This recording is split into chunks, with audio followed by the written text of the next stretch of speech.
কিরে কেমন এক্সাম দিলে? ওগুলো আবার পরীক্ষা? সব থেকে খারাপ পরীক্ষা দিলাম আজ। যা বলেছিস, 2.5 ঘন্টা ধরে এক্সাম হলে শুধু বসেই ছিলাম, কিচ্ছু লিখতে পারিনি। নিশ্চিত এই পেপারে ব্যাক আসছে আমার।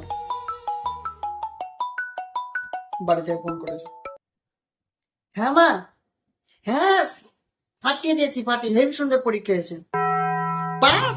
শুধু পাস করব? টপ করব, টপ মা। হ্যাঁ ঠিক আছে, হেভি হয়েছে পরীক্ষা। কিরে পরীক্ষা তো খারাপ দিয়েছিস, তাও তোর মাকে কেন বললি যে ভালো দিয়েছিস, পাস করে যাবে? আরে এখন যদি বলে দিই যে পরীক্ষা খারাপ হয়েছে, তাহলে এখন বকবে, আবার রেজাল্টের সময় বকবে। তার থেকে ভালো এখন বলে দিলাম যে পরীক্ষা ভালো হয়েছে, তাহলে এখন বকলো না, রেজাল্টের সময় একবারই বকবে, তাহলে বকনটা একবারই খেতে হবে।